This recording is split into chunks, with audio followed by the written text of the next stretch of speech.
ایک شخص نے چڑیا پکڑنے کے لیے جال بچھایا۔ اتفاق سے ایک چڑیا اس میں پھنس گئی اور شکاری نے اسے پکڑ لیا۔ چڑیا نے اس سے کہا، اے انسان، تم نے کئی ہرن، بکرے اور مرغ وغیرہ کھائے ہیں، ان چیزوں کے مقابلے میں میری کیا حقیقت؟ ذرا سا گوشت میرے جسم میں ہے، تمہارا کیا بنے گا اس سے؟ تمہارا تو پیٹ بھی نہیں بھرے گا اس سے، لیکن اگر تم مجھے آزاد کر دو تو میں تمہیں 3 نصیحتیں کروں گی جن پر عمل کرنا تمہارے لیے بہت مفید ہوگا۔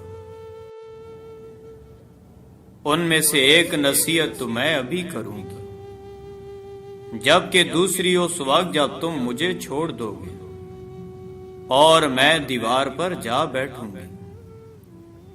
اس کے بعد تیسری اور آخری نصیحت اس وقت کروں گی جب دیوار سے اڑ کر سامنے درخت کی شاخ پر جا بیٹھوں۔ اس شخص کے دل میں تجسس پیدا ہوا کہ جانے چڑیا کیا فائدہ مند نصیحتیں کرے۔ اس نے چڑیا کی بات مانتے ہوئے اس سے پوچھا، تم مجھے پہلی نصیحت کرو، پھر میں تمہیں چھوڑوں گا۔ چنانچہ چڑیا نے کہا، میری پہلی نصیحت یہ ہے کہ جو بات کبھی نہیں ہو سکتی اس کا یقین مت کرنا۔ یہ سن کر اس آدمی نے چڑیا کو چھوڑ دیا اور وہ سامنے دیوار پر جا بیٹھی۔ پھر بولی، میری دوسری نصیحت یہ ہے کہ جو ہو جائے اس کا غم نہ کرنا۔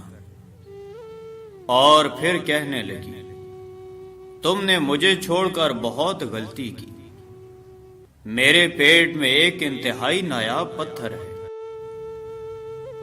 اگر تم مجھے ذبح کرتے اور میرے پیٹ سے اس موتی کو نکال لیتے تو اس کو فروخت کرنے سے تمہیں اس قدر دولت حاصل ہوتی کہ تم بہت بڑے رئیس بن جاتے۔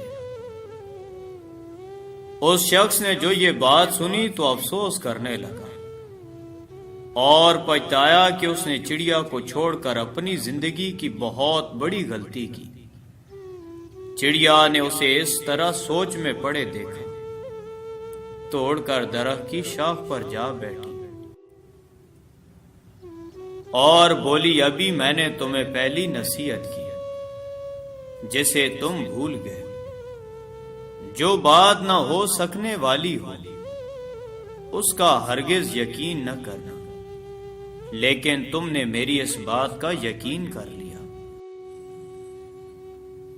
کہ میں ایک چٹان بھر وزن رکھنے والی چڑیا اپنے پیٹ میں اتنا وزنی پتھر کیسے رکھتی۔